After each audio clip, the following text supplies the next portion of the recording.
Welcome to Your Family Dog, the podcast where we celebrate the special bond between families and their canine companions. Whether you're a parent, grandparent, considering bringing a furry friend into your family, this show is for you. Each episode, we dive into topics that matter: training tips, health advice, the newest research, heartwarming stories, and expert interviews, both canine and human. Our goal is helping families and dogs grow up together, one episode at a time. Thanks for joining us. This week, we're joined again by two of our favorite guests, Dr. Zazzy Todd and Dr. Mark Beckoff. If you aren't familiar with Zazzy and Mark, you are in for a real treat. Be sure to check out the show notes for their bios. You'll be stunned at all that they have accomplished. And now, on to the show. One of the things I admire about both of you is that both of you are so good at taking this science and bringing it down to the kitchen table, which is where the real change happens in the world, is at the kitchen table, right? What we're teaching our kids and what we're teaching our grandkids and our nieces and nephews and all the little ones growing up right now. And I think about how different dogs' lives are than even 50 years ago. Right? 50 years ago, most people worked outside. Most of our dogs had a bit of property they could be out on and they could do dog things. And they had it seems like they had a lot more freedoms than they do today. And I get families who sometimes I feel like they almost want to de-dog the dog. Like they want it to be a little furry person.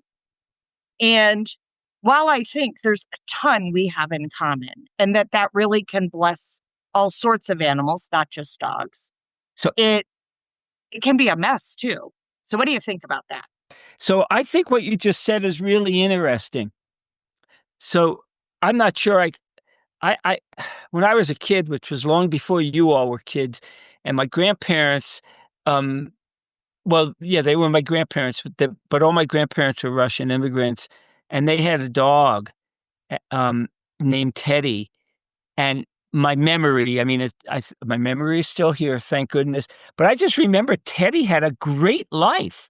This would have been decades ago because they got Teddy. They loved Teddy. Teddy clearly knew he was loved. And he could just run, literally run all over the place. And people weren't screaming, get that dog out of here and all things.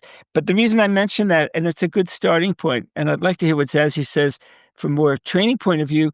I kind of said that to somebody, and they said, well, but the people didn't know as much about dog behavior as they know today. And I understand what they're saying. That's why we write books and have these talks. But my grandparents knew what they needed to know about Teddy.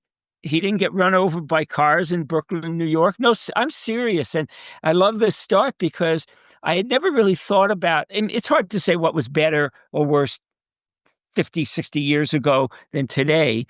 But I thought it was really interesting that all the dogs I met back then around the apartment I lived in, I was born in Brooklyn, New York, until my parents moved out to Long Island, where it was very rural when we moved out there. And I thought, in retrospect, Teddy was a friendly dog, never bit anybody. And I do agree, though, there were fewer cars where they lived in Brooklyn, but I do agree that in terms of Teddy being on his own in a place where he could have been harmed, say, by a car or something, was higher. But anyway, I go back and forth. I think people now who live with dogs know a lot more. Well, I'm going to backtrack and say some people know a lot more than others. But anyway, thanks for saying that, Tina, because I remember living on Long Island. It was a lot of farmland around, and there were dogs all over the place. You never heard about a dog bite? You never heard, Fighting. Or fighting. Right? No. They didn't really fight with each other. And I think a bunch of it, not that I'm advocating for everybody just opening the door and let their dogs run. Like, we can't do that either anymore, at least not in urban and maybe in suburbia. But even then, I'm not going to, I struggle with that idea because I do want to keep them safe and I do want to respect responsible stewardship of the animals we spend our lives with. But I think about how the more agency they have, it Hmm. seems like the less conflict they have. And so much of training isn't teaching, it's trying to control. Yeah. Yeah. I don't think it works particularly The, well. the C words, consent, choice, control. I mean, I won't go through the whole list of C words I've had, but let me say one more thing, and then I'd love to hear what Zazie says, because I think you're right. So the other thing is there were more free running dogs, even in Brooklyn, or it wasn't as crowded where my folks lived in the area of Brooklyn. So I was on my bike today, and I stopped to say hello to a dog who was kind of running in front of me, and the woman um, who was with his dog, she stopped him. She gave him a treat, and we just started talking. His name was Huckleberry. He was a very nice dog. So I had seen her out there, but I'd never talked to her. And he was a rescue dog. She knew almost nothing about him. He used to chase runners and cyclists, and he would scare the hell out of you, but he wasn't not aggressive. And she basically said what you just said. She said, when he's off leash, he's better. I give him as many choices as possible. And I try to ask him to do something without commanding. That's another C word. I loved it. I said, well, I said, look, I write books about dogs. And she said, well, I haven't seen it, but I'd like to get a copy. But she was just using common sense. I mean, which I loved. And I realized the world is very void of common sense these days, but I really loved it. And she said, I talked to a trainer. I didn't know the trainer, but the trainer I work with in Boulder, called Mary Angeli, positive force-free trainer. That's what drives him. So I was really impressed that she took a dog who had a pretty tough upbringing, and she said it was a handful for 6 months. Huckleberry, Huckleberry Hound. He's really good. So what do you think, Zazzy? Well, I mean, I grew up in England, so probably it was quite different from where both of you grew up. But even so, dogs, when I was a kid, we didn't have a dog, but dogs in the neighborhood or dogs in the neighborhoods where my grandparents lived in social housing, those dogs were free to roam very much. And of course, it was safer because there weren't as many cars. Mm-hmm. So, they weren't at risk. Now, even in those neighborhoods, it would not be at all safe for a dog to be free roaming. They would just get hit by a car sooner or later, sadly. But that freedom brings with it the chance for the dog to do what things that dogs like to do. So engage in normal doggy behaviors, and that's one of the things that we always talk about as being so important for dog welfare. But of course, there's a balance with that, which is that some dogs unfortunately will be a hazard to other people in the neighborhood, especially if they've been mistreated in some way or they've had aversive training in some way. Mm-hmm. When I was a kid growing up, the training was quite aversive that you would see. Shock collars were not very common in England, and they still aren't anywhere near as common as they are in the US. But there was a lot of tugging on leashes and choke chains and things like that. And we know that that has risks as well. So I don't think ever there was this utopia for dogs, unfortunately. I wish life was a utopia for dogs because it would be so much better for them. And I think at the moment, most dogs, unfortunately, don't get many choices. They are controlled in a lot of what they do. And some of that has to happen because of safety, because they're living in cities. It's just not safe for them to be around other people. But the people who understand about dog behavior, I think they do give their dogs choices as much as possible and the chance to engage in normal doggy behaviors. And that is so, so important for dogs and their welfare. Well, and Yeah. it's important for people, Mm. right? None of us, no child, no adult, likes being told what they have to do. I think that with the dogs, the ability to go, okay, this situation is too much. I need to go walk about, or I'm going to go dig a hole, or I'm going to go poop on something. Um, just gives them an outlet that they don't. I mean, if they can't escape a situation in which they're Mm-hmm. uncomfortable, Mm-hmm. we kind of limit the options of how they're going to respond. And then they get into trouble in, pretty serious ways sometimes because it ends up in a conflict when it didn't have to. I don't know. I learned a long time ago that saying the phrase, you could be right, is incredibly freeing. It's not me saying I agree with someone.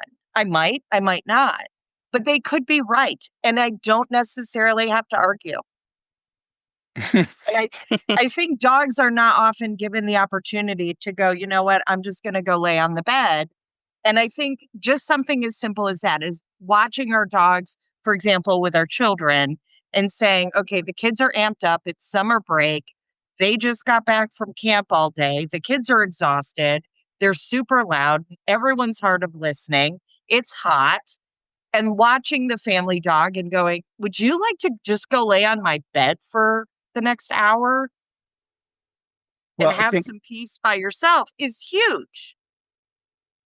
yeah, I mean, I mean, I totally agree because when I lived in the mountains out just outside of Boulder, and I had my own dogs, and all the dogs on the road would come down to my house and hang out, and they could be out all day. When I was there, I had a huge bomb-proof run because we had cougars and black bears and coyotes and foxes, and right right around my house, um, and I always just let them do what they wanted to do. And they were all off leash, of course. They were probably most of them didn't have collars. And this just went on for years. And the number of, I mean, every now and again you'd see a threat, a little lip curl or something. Never saw a fight when I was there. And I never basically had to tell them what to do unless they walked far away from my home, because there were only 6 homes on this mountainside, because there were predators up there who would eat them alive. Even 100-pound Malamute is not it's kind of like an appetizer for a mountain lion or cougar. But I always used to say, and I've said it a lot now, and and like with people, the more you are allowed to express who you are, your unique personality, to be the person or the dog or other animal you are, I think the more content you are. I do. And I think that, I think there are behavioral measures of it, but somebody said, well, you don't really know that. Well, I don't even know if I'm going to get up tomorrow morning or what I'm having for dinner tonight. I'm not quite sure that that's a valid argument. But when I've said that, a lot of people and some of the trainers I've talked to, both around Boulder and just remotely, agree that giving dogs and people, other animals, the most freedoms that you can give them is the best. But I think you just said something to Tina, which what I think we all know, is feeling more in control. So this woman this morning said, well, I thought about putting a muzzle on him just so he wouldn't nip at people and all that. And she said, I decided not to. What do you think? And I said, well, I think it's a good idea not to, because on a leash or with a muzzle, the dog can't react, if you will. Not that something bad's going to happen, but they can't get away from something. And at a recent talk I was giving on conservation, and we talked about free-ranging dogs, among whom, yeah, they fight, but it's pretty rare. Part of that agency is being able to get away from a situation in which you don't want to be. And I just have countless observations from the field work I did on coyotes over 8 years, the animals around my house, watching wolves in Yellowstone. One of the things you can do, and we all do it. I know. I mean, I just love the freedom I have if I'm if I'm in company that I'd rather not be in, that I can typically just walk away from it. And I don't mean that in a negative way, but then it avoids arguments. It avoids any kind of confrontations. I think the dogs who I lived with, every now and again, when one would have a bone, or I used to plant dog treats all over my land, they'd spend 5 hours a day looking for a treat the size of a marble. Every now and again, Zeke would tell Maddie, I want that. And Maddie would just get up and walk away. And Zeke would say, okay, and go back to sleep. The problem is in home dogs, or dogs who are living in areas where they have to be controlled. There's cars, there's more people that may be, not friendly dogs. I think their well-being, their better, their mental well-being, their psychological well-being really suffers. Mm. And I think it really helps people to understand that it's okay to let your dog have choices. And it's okay if your dog says, I don't want to be petted and walks off, or doesn't want to play with your kid and walks off, and even if they're growling, that also is a good thing. They're allowed to growl and say, no, I don't like this. And that, of course, we always tell people never tell your dog off for growling because that's such important and useful information. And yet a lot of people get very upset. They think they have to be able to hug the dog, and squeeze the dog and squish the dog. And they don't expect the dog to have a choice in it. And I think sometimes as well, they think, well, I'm good with dogs, therefore the dog is going to enjoy it. And they don't think about the dog's agency. And it's so important for dogs just to be able to say, no, I don't want to play with this dog. I don't want to be with you right now. I want to go and just relax somewhere else or whatever. And I think once people know that they can give their dog those choices, I think that's really helpful. And it really improves the relationship and changes the relationship that they have with their dog. And it's not all about them because I had a dog who I rescued who, for some reason, over the years, I mean, maybe I've told Zazie this story. She would just get up, big Malamute, go behind the bed, get under the bed. Sometimes she'd try to stand and she'd almost lift the bed off the ground. And I've had people write to me and say, I don't know, my dog seems to not like me because they want their own downtime. I actually wrote something about that, just giving them their own downtime time. And then what they usually say, what's wrong with the dog? And of course, in some situations, if they're friends, I can say, well, maybe it's what's wrong with you, Mary or John or Tom. You can't say that to someone you don't know. But my answer is exactly what Sally said is just let them go. It's not all about you. They can still love you and want to have time on their own. So on that point, I was in a little bit of a crunch for time earlier today and was in a store and found myself in the aisle with a human in whom I delight. Like, she is amazing and she makes the world brighter. And I knew that if I said hello, we were going to be there for 3 hours and the rest, I would be late for my own day. So I just quietly snuck off. Now, I will reach out to her so she'll figure out who she is here in a little while so that I can get together with her, that I can schedule time for us to frolic. But I think sometimes twisting the kaleidoscope a little bit, it's not that I didn't want to say hello to her and enjoy her. I just had other things on my agenda. And I love Mark and Zazie too, that the world is moving to a place where we realize that dogs have a life of their own. The same way that moms, like, I don't think when I was a kid, I thought about the fact that my mom was a human being, right? Or my dad was a human being. Like, they're supposed to be perfect and they know everything and blah, blah, blah. And now, I'm a grandma and I'm like, I don't know anything.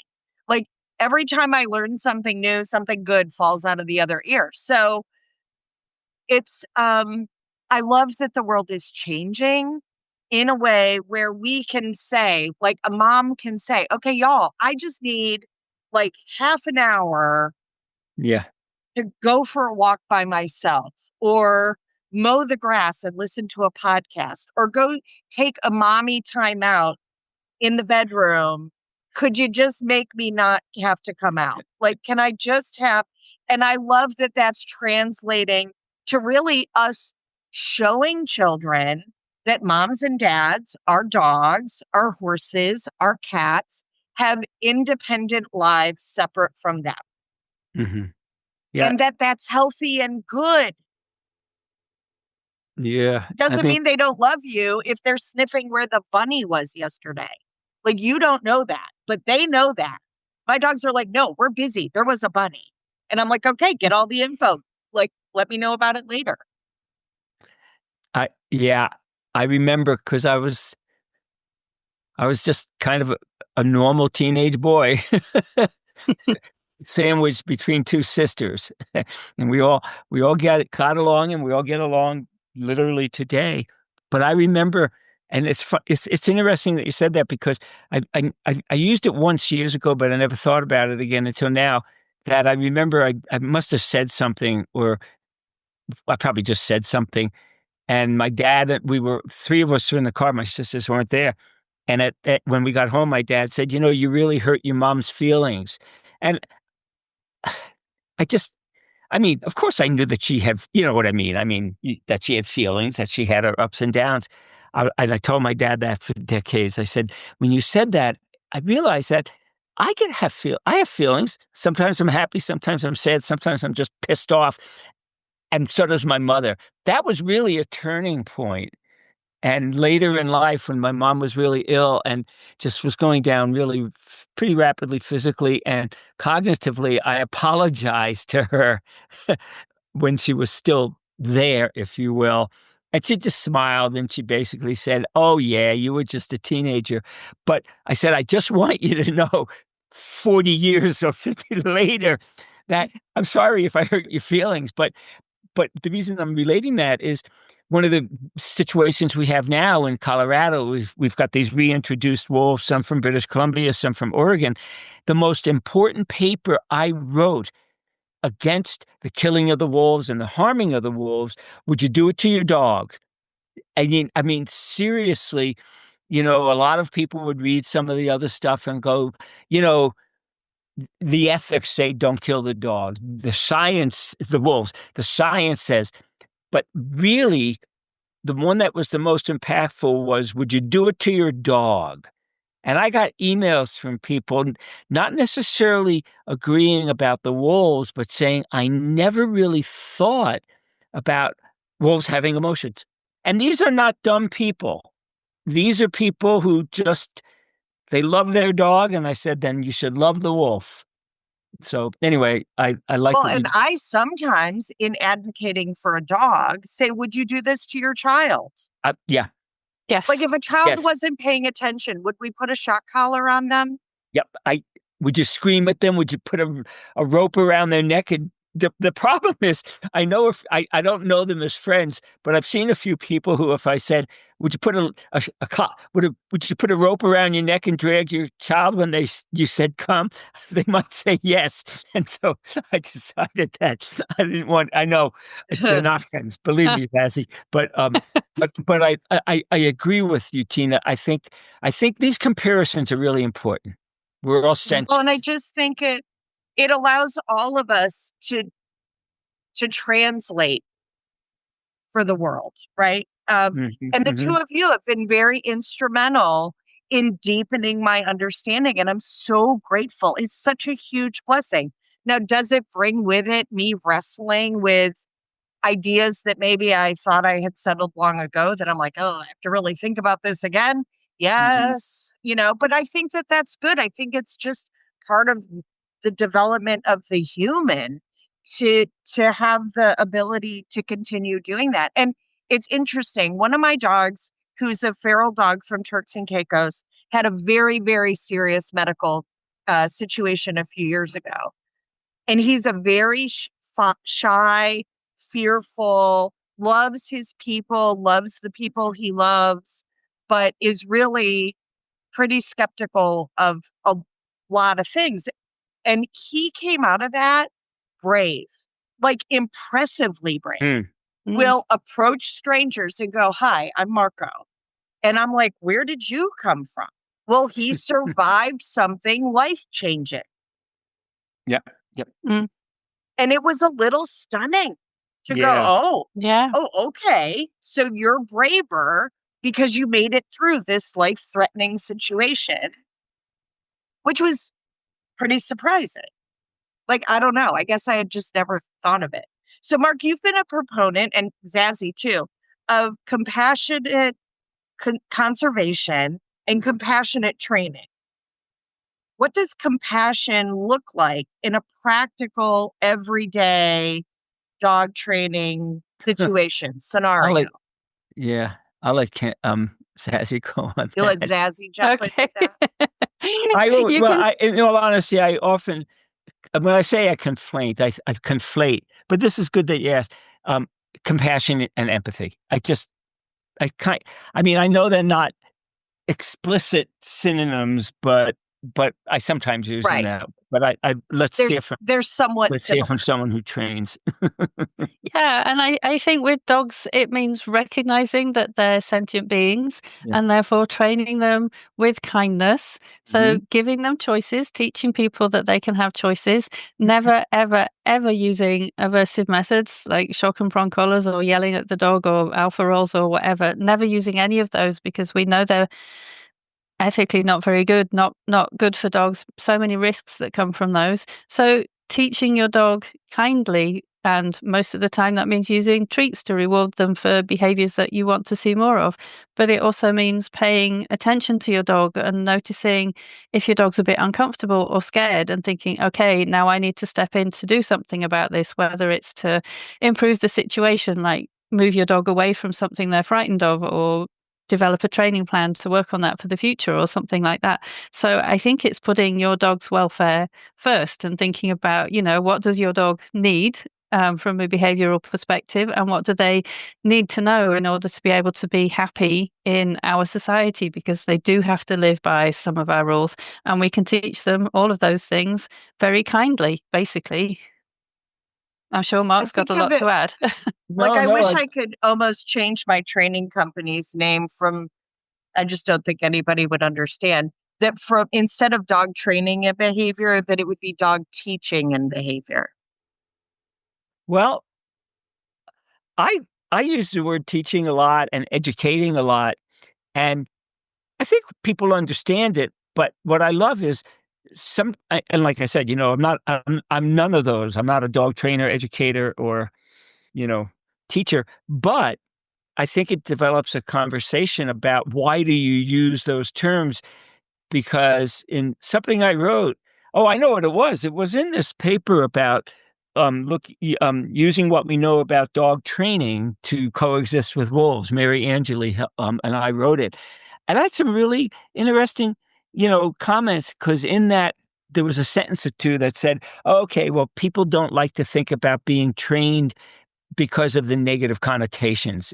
I mean, I don't think training necessarily is has has to have negative connotations, but it generated some really good um, conversations about, well, that's what you're doing. You're educating your dog. You're teaching your dog, and people were getting it. So I don't know. Sometimes I guess dog training as a phrase is just too embedded, but maybe not. You know, um, you know, I really don't know, but I do think, what Zazie was saying is really, im- it's just really important for people to recognize sentience. I mean, I know that among us, it's just sounds like the silliest thing to say, but to just recognize that the dog has feelings. And one argument I put forth, I mean, it's probably nothing new to you all, but I do say this to people, is, the reason that you're attracted to dogs or other companion animals is because of shared emotions. They're like social glue. Eh, People sometimes go, oh, these aren't dumb people. These aren't insensitive people. They have just never thought about it. And, I always say that's why robotic dogs or cats and, pet rocks didn't make it, you know.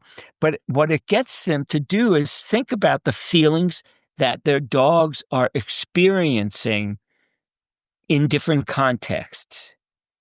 And when I go to I haven't been to dog parks a lot, but when I was writing Canine Confidential and doing some other things, I would always go to there's two wonderful dog parks in Boulder.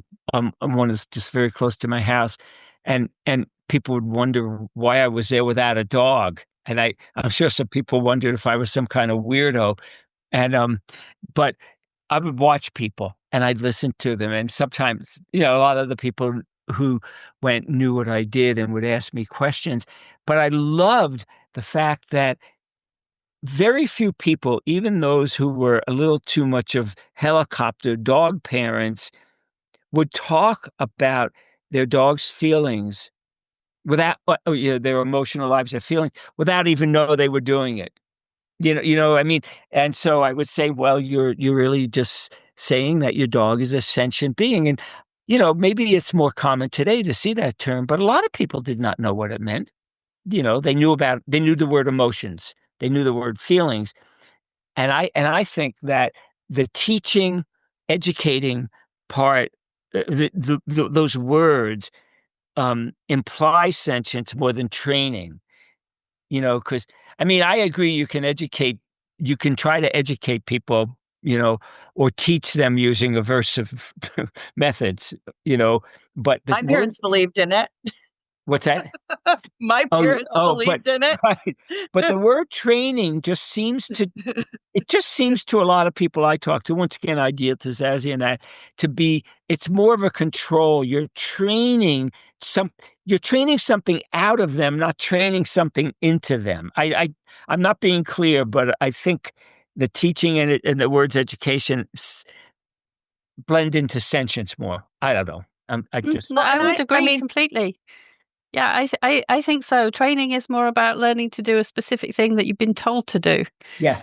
rather than learning how to do something or about something, um, Hmm. or how to do different things. And I think also we see some of it when people talk about obedience class versus manners class. And we've had a bit of a Oh, change to I talking about love manners. that. And I like that. I think Oh, yeah. yeah, it's much nicer, because I mean, it's a much better way of describing it as well, because obedience implies that the dog has to do what you say Yes. all of the time. And this goes back to what we were saying earlier on, really, that it is important that dogs do have choices and control and agency. And when you're talking about obedience, it's taking that away from them.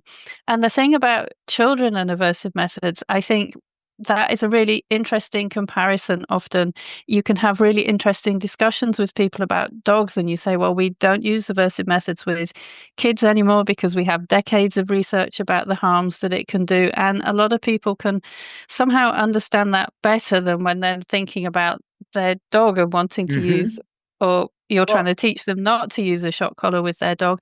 But sometimes also it leads people to say to me things like, well, my parents did this. My parents, whatever they did in the name of discipline, that from the parents' perspective at the time, because it was the thing that people did at the time, they thought was the right thing. And then they'll say, but they shouldn't have done that, should they?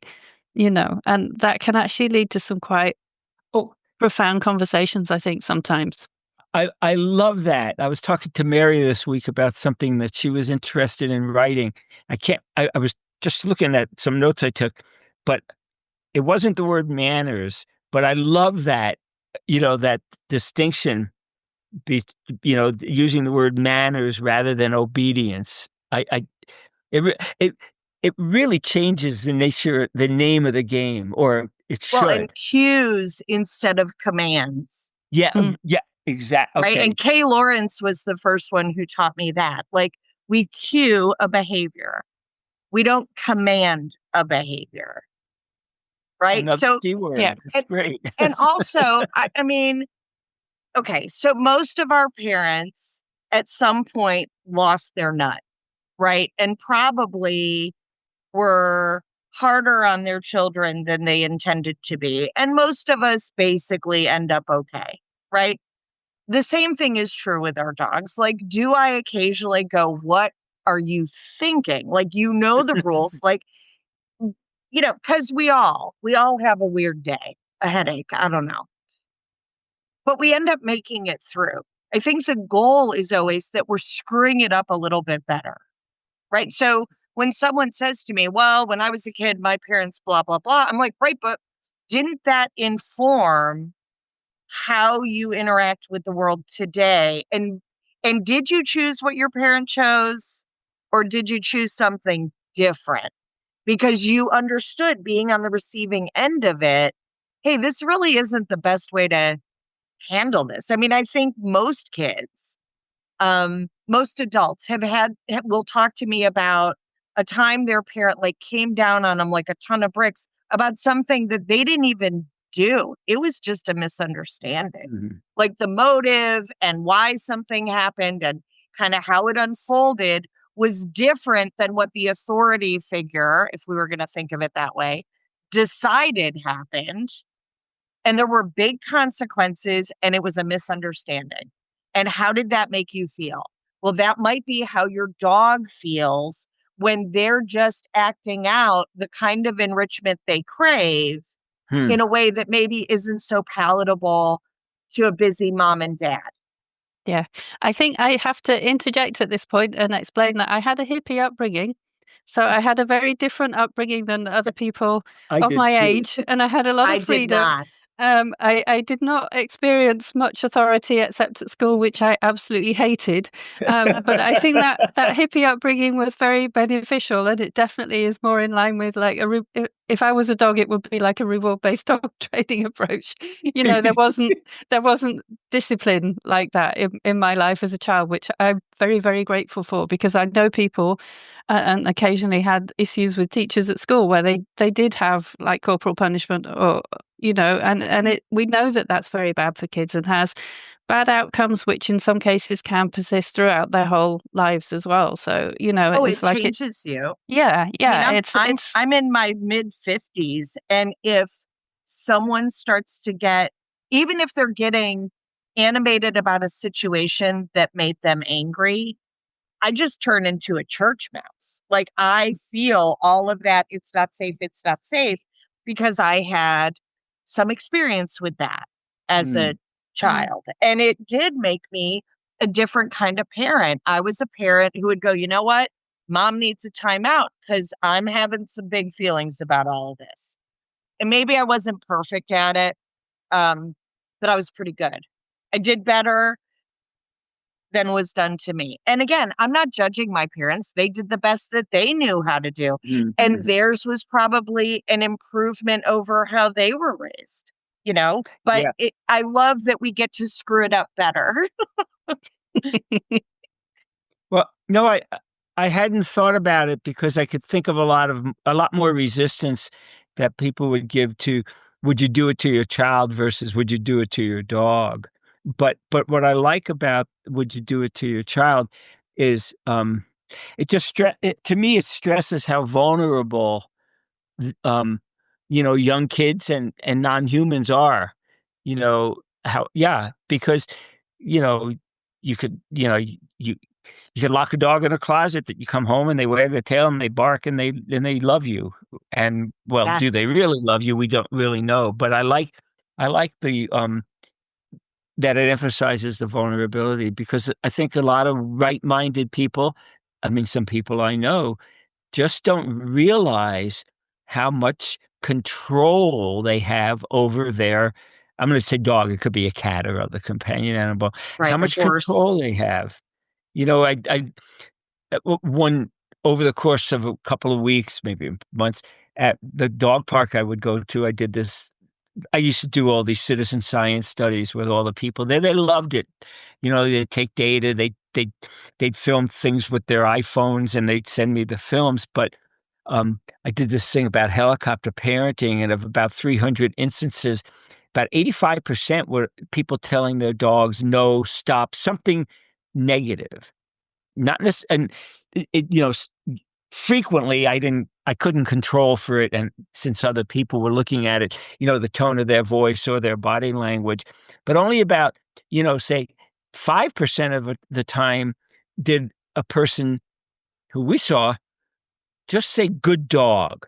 And I remember people asked me, why did you say good dog? And I said, that's like talking to a good friend. You just acknowledge that they're good. Some of them got it. Well, Boulder's kind of it's not as liberal as people think it is, but it's kind of a little, sometimes crystals and, roses and all that kind of stuff. But, but it was shocking to me that out of around 300 just ticks, 85% were, I don't want to. They were more stop, don't, rather than aversive. You know what I mean? Because Right. sometimes the stop doing that or the don't do that was a little too loud for me. But um, I just I was astounded, and It amazes me how much can be mitigated by going, what are you doing, sweet boy? Come I over here. Like, instead of no, get your yeah. dog, get your child, get your partner to wag their tail. right? Like I have started someone I used to have the joy of working with, every time she met a non-human animal, she would greet them as hello, my friend. And Yeah. I have adopted it and it makes my life better. I So just feel better. I look at all these friends I have, right? I, And then I can go, hello, my friend. And some people look at me like I have three heads, and that's okay. I kind of wonder if over time it'll change it. And I I, bet some people are thinking, I wish I was like her and all of these animals were my friends. yeah, no, right. No, you're so correct, Zazie. And one thing I do when I ride a lot on trails where there are people, I say, good dog. And you could immediately, the response from some people is thank you. And the other response is, I should score this because I know some of the people or I see them regularly. They'll say, well, sometimes with a smile, but I actually like that because it means, and I think for a lot of people, it means that to me it means the dog isn't always doing what they want them to do, which is okay. As long as they don't run Right. in front of a bike or a car or chase a coyote.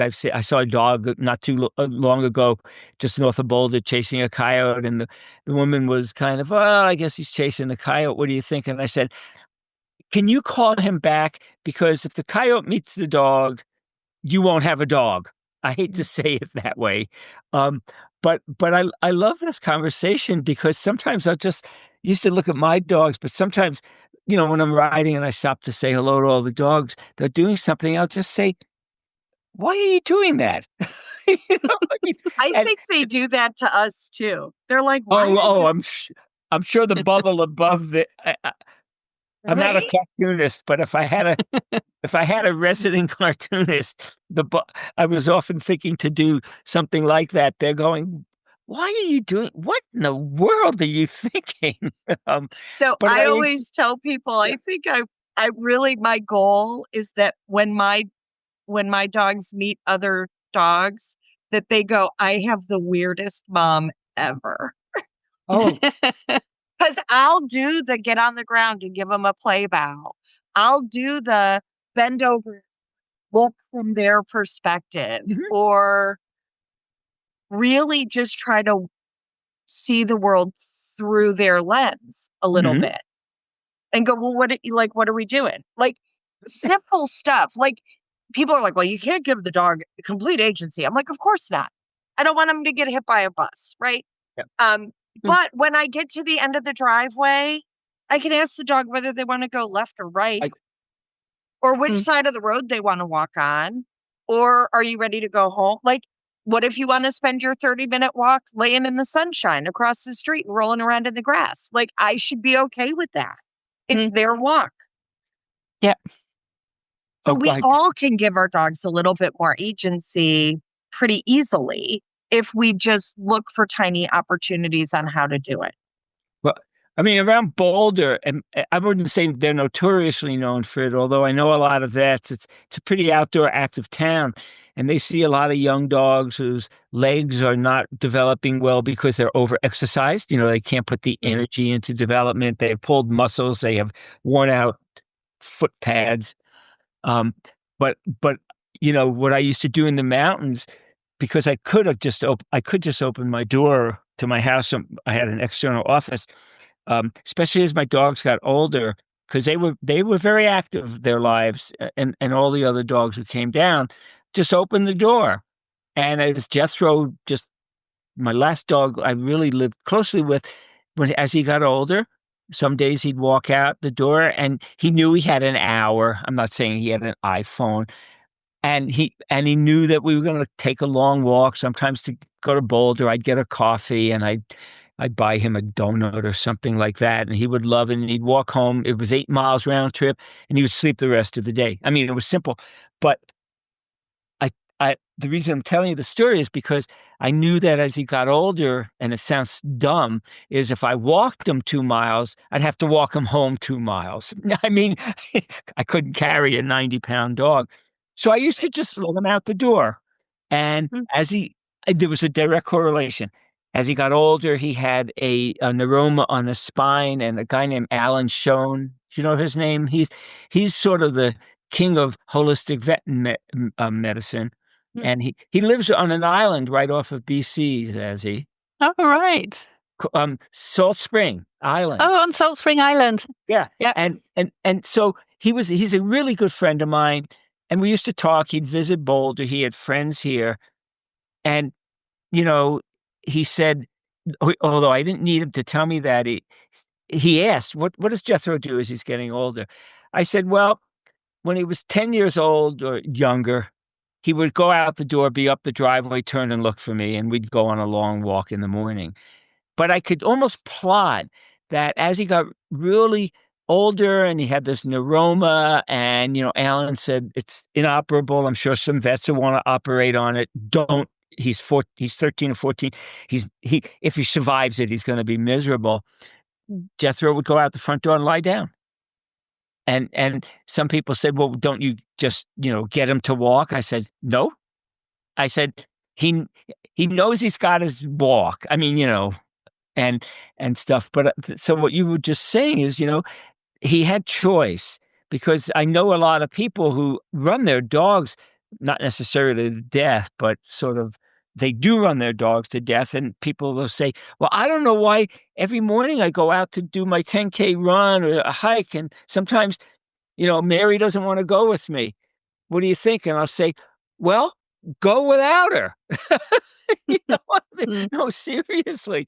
I mean, if she slides down in your driveway for 10 minutes and she doesn't get up when you walk up the driveway, go without her. So anyway, yeah. Yeah. And I have a senior Shih Tzu at the moment. My dog is 14, and so he doesn't walk very far. We got him at 10. He's actually never walked very far. So sometimes we make it to the top of the driveway and he lies down on the grass in the sun, and that's as far as he wants to go. And he actually just wants to lie down there for a while, and then he'll get up and say, okay, let's go home. So I'm like, okay, right. Short walk, but if that's what you want, that's what we do. I love that. I love hearing that, because I think for a lot of dogs too, they may have had a bad dream. They may have a stomach ache. They're pretty much telling you what they want to do at the moment. Do they regret when you go home and as he sits down to write and the dog's going, okay, I'm ready to go now. Sometimes that happens. Yeah, but that's okay. Yeah. I would always say to my dogs, you had your chance, go to sleep nicely, not like, there's a good example where I could yell, stop bothering me. My goodness. I just say, you had your chance. Zeke and Maddie are coming down in a half hour. You can go run with them. I mean, I'm sure Jethro and my other dogs were looking at me going, what is this guy saying? But they learn, don't you agree, Zazie? I mean, yeah. They learn your patterns. They learn, Jethro learned, if I go up the driveway, I'm not going to go on an hour walk. This human being, this mammal, this bipedal mammal's going to take me home. They learn. So at some point, don't you think he puts it together that, okay, if I go up the driveway and lie down, I'm not going on the walk down to the bike path to see Rosie. I'm going back home.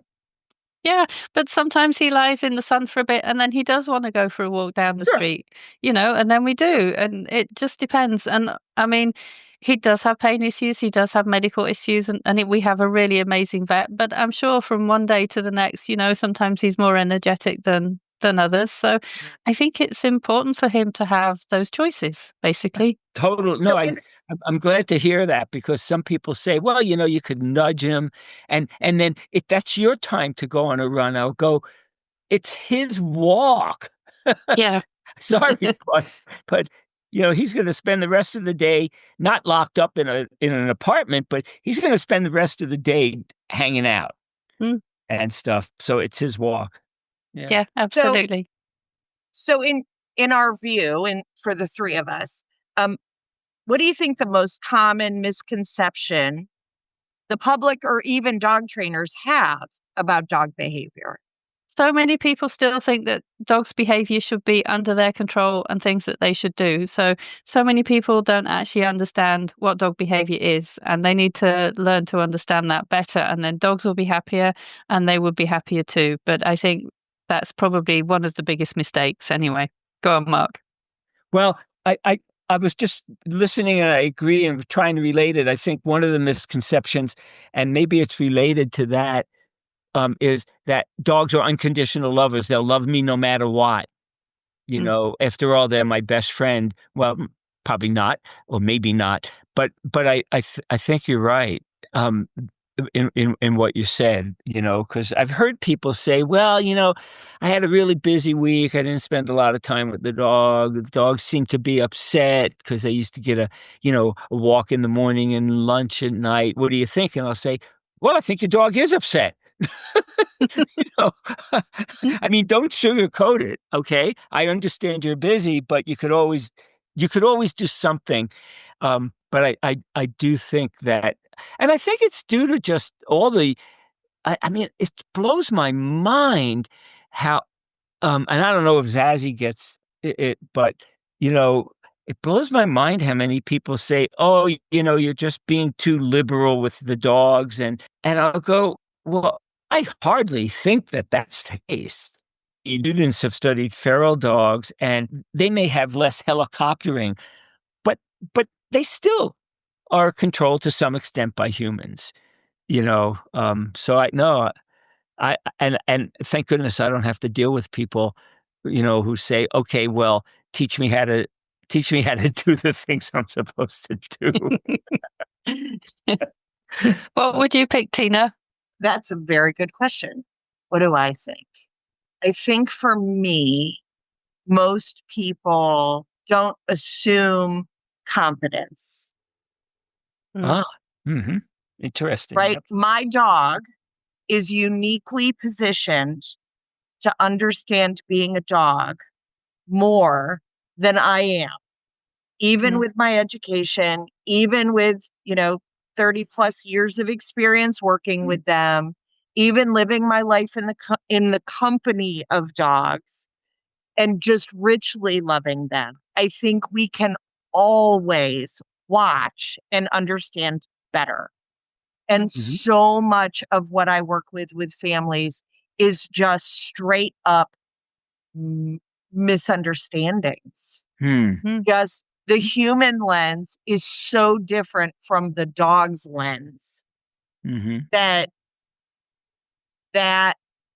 if I could just get them to put Toby's lens on, like, tell me the story. Like, I keep threatening to write the book that's like the email or the text or the phone call from the person and the juxtaposition it with the text or the email or the call from the dog. You should do it. I think it would be too heartbreaking. Oh, I think you could probably insert some good make it humor. funny. You could make it funny. It could be, what is the human saying? What does a dog think the human's saying? What is the dog saying? What is the dog, yeah. I like that idea. Some of Mutt's cartoons are like that,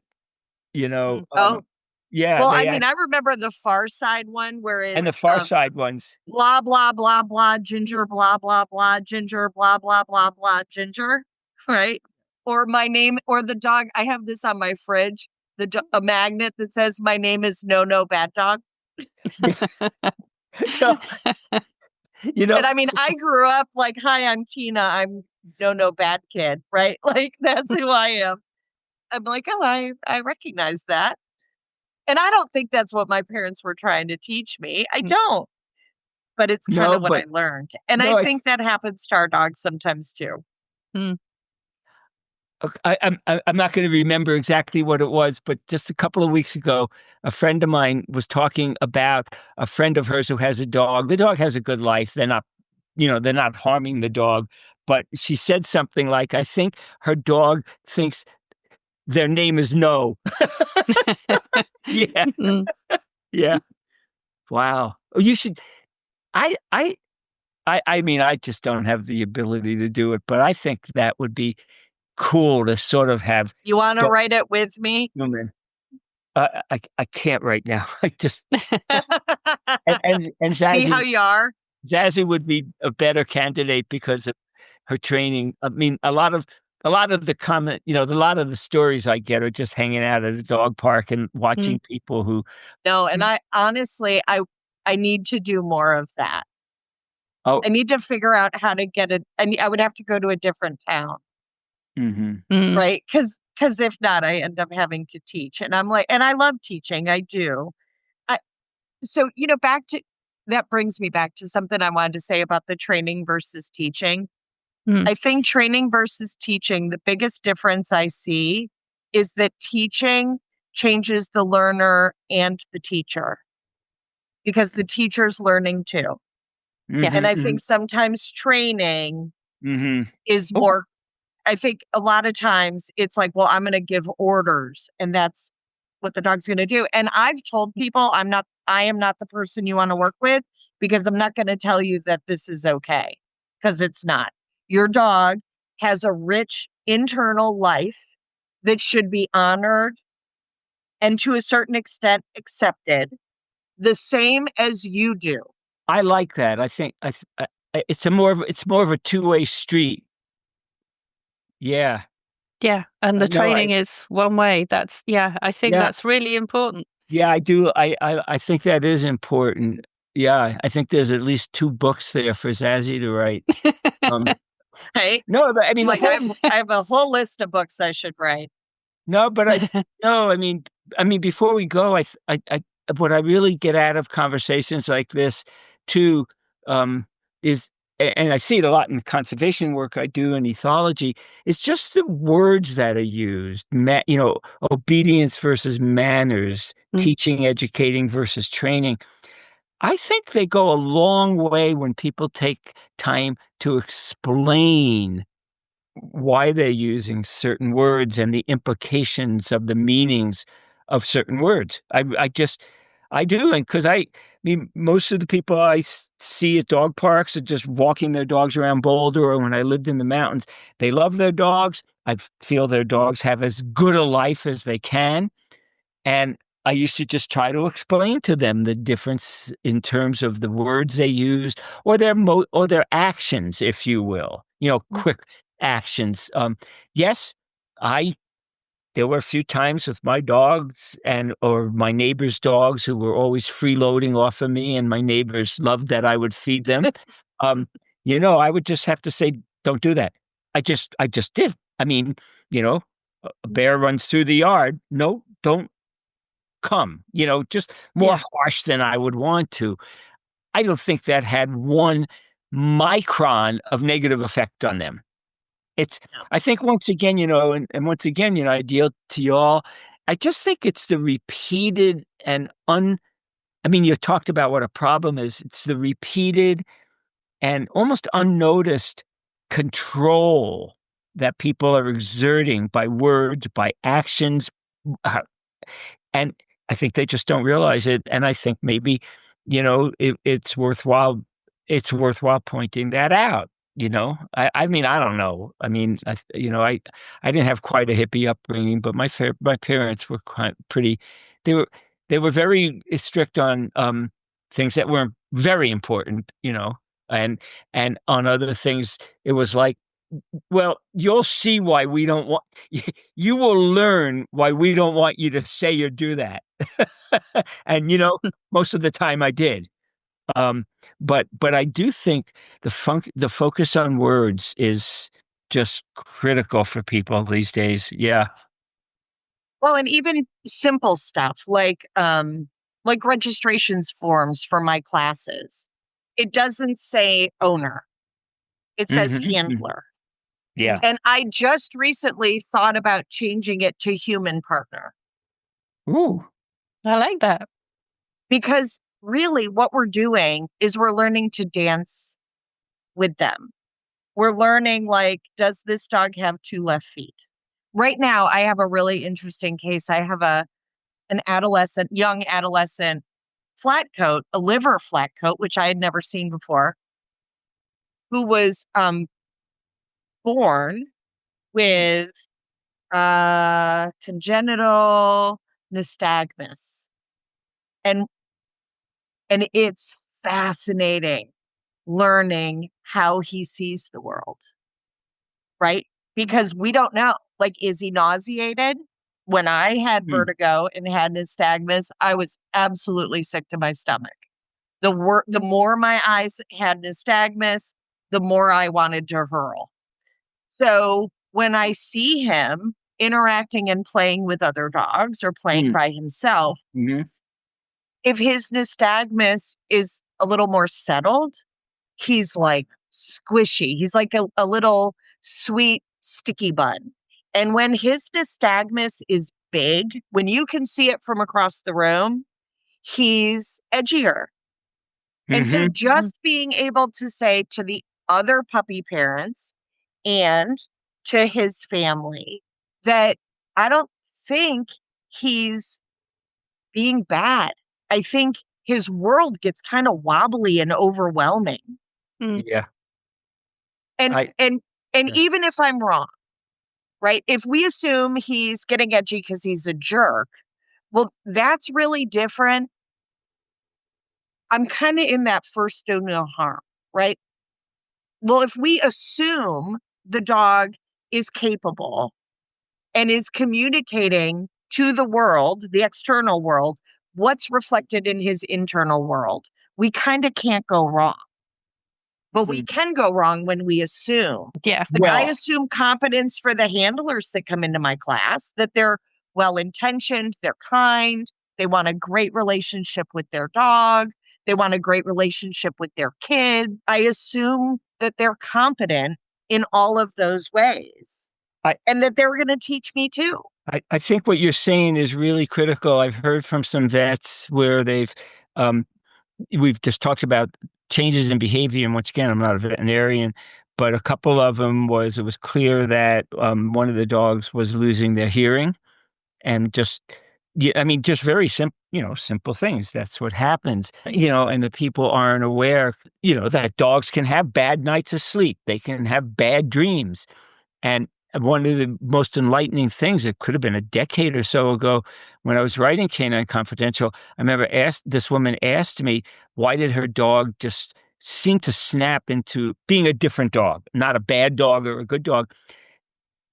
And I said, I don't know. And she said, well, for the last couple of nights, he's been really restless. And I said, so he's not getting enough sleep. No, I mean, simple, and, maybe I once told somebody, well, you see the dogs, you see it in wolves and coyotes and other animals. They're doing this and they're not necessarily chasing a deer. Maybe your dog thought they were being chased by a cougar. It's just a little simple twist. But I love when the woman just sort of, I hadn't talked to her, I hadn't tried to indoctrinate her into all this kind of stuff. She said, well, he hasn't been sleeping well. So I said, well, have you gone to the vet? Maybe he's got an upset stomach, or maybe he just had a bad dream. I mean, this is what she's saying, and I just loved it. She was paying attention to why the dog's behavior changed radically. Wow. Okay, so the reality is we could talk for 10 hours, the three of us, right? Like, we could just sit around and we could jibber jabber. We're just going to do that one episode at a time. No, this is great. I learn a lot from you all. I really do. And you make me think about things that, either I've not thought about or I thought about, and then they just sort of evaporate in my cranium. Well, that happens to all of us, my love. Right. I forget why I went to the bathroom. I'm like, Christopher, why am I in the restroom? He's like, you needed to pee. I was like, thank you. He's like, you needed to pee 3 hours ago. You still need to pee. So, Mark, I have started trying to give families an assignment to just watch their dogs. Like, just start a tiny bit of ethology. Are there any pointers they need to start doing that? Because I think it's a rich blessing. I'm just looking something up because I wrote something on it and I can't find it. So the appendix of Canine Confidential is called I think it's called So You Want to Be an Ethologist.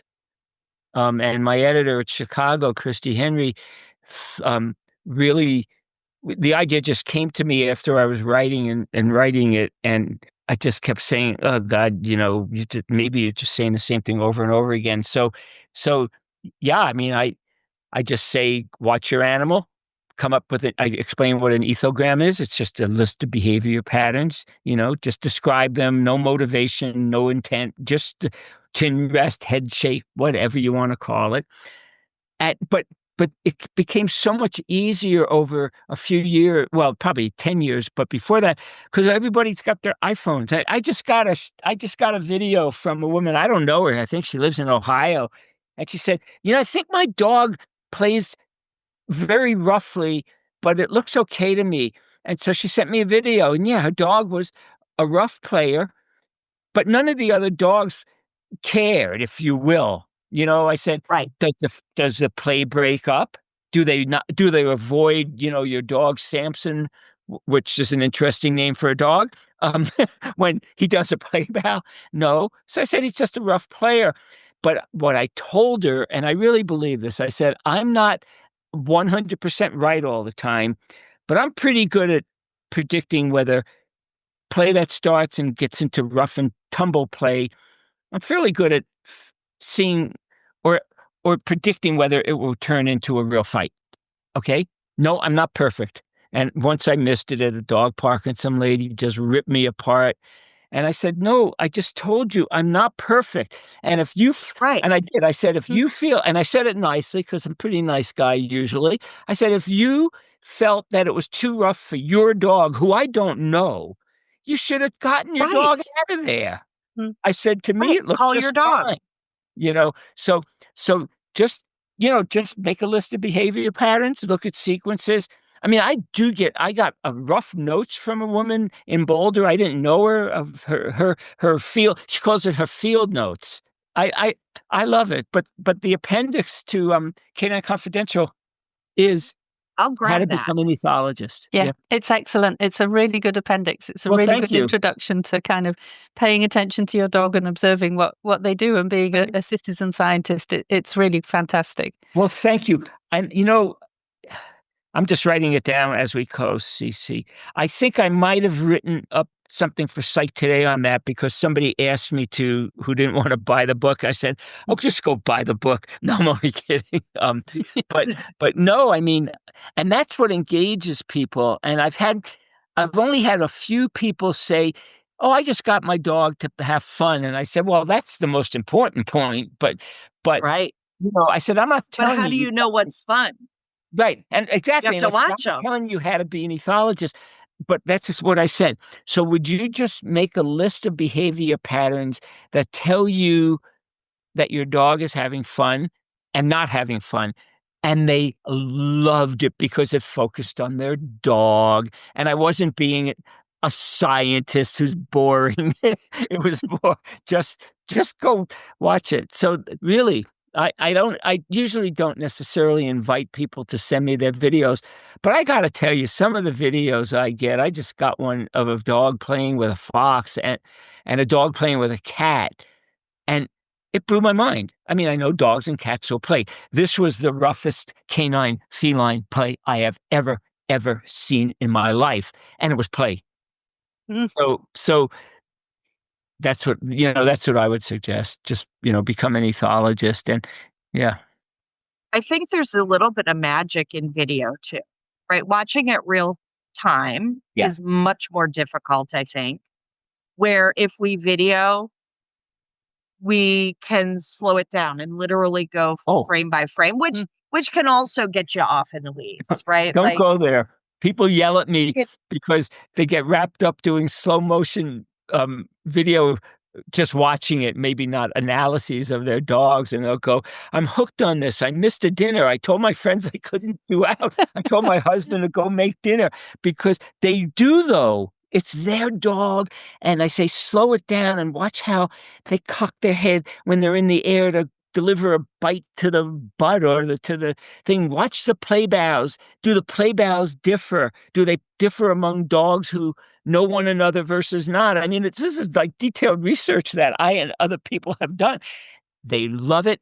the bottom line is, without fail, if they comment on it after, they say, I love it because I got to know my dog for who Dog they are. better. Yeah, I got to know my dog better. Or all the dogs I've had were a particular breed or mix, and they all have individual personalities. And I Yep. just, so getting back to where we started, I think one way to improve dog-human relationships is just tell people to be, I always say this, so it would bore the hell out of you, become fluent in dog, become dog literate, and learn who your dog is as an individual. Well, the same way that we learn our kids and we learn our partners, right? Like the more that I learn, I'm not the more that I optimistic learn as you. about Christopher and let Christopher be Christopher, Yep. the more amazing he is for me to share my life with him. Right? That I can partner with him. If I know the difference between the face wipe he does when he's frustrated and the face wipe he does when he's tired, well, then I can grease the skids for conversation. And I can also know when to abandon ship and be like, okay, this isn't the right time to talk about this. Yeah. The same is true for the dynamics between our kids and our dogs. I couldn't agree more. I'm sometimes hesitant to use humans as an example, like kids or partners or other humans. But I think it's useful. You get to know the quirks, and the other thing is personalities change. What I find when I make it something dynamic, it gets people like, oh, my dog isn't who she or he was 3 years ago. No, they're not. I try to be nice, of course, but no, just get them interested. Realize how it's mutually beneficial. It enriches their lives and your life. And I think, to me, the bottom line is it enriches and makes for a better human-dog relationship. Okay. Maybe I'm certainly not saying anything you don't know, but people go, oh yeah, maybe I should focus more on how she or he has matured, with the dog. Yes. Yeah. So. And I don't know. I liked liverwurst when I was a kid. I used to sneak it out of the fridge, right? Oh God. I'm an adult. I do not like liverwurst anymore, right? I never liked it. No, but it was upstate New York, Mark. It was different. It wasn't the city. I know.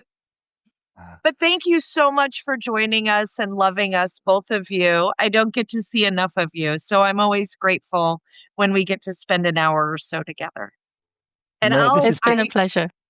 I listen to your books over and over again. There are books that I'm supposed to be reading that I am not reading because I am re-listening to Dr. Beckhoff's books, or Zazzy's book, because they're a little bit like Pride and Prejudice, right? Each decade, I learn a little bit more. There's a different I'll drink to that. in it. Right? They're timeless. And my perspective changes and I learn differently as I develop and change too. Thank you so much for the beautiful gifts that both of you give to the world. I'm humbled that you would come on. And I hope that if either of you ever come to Georgia, that you would, even if you're on a layover, I will drive to the airport and hang out with you.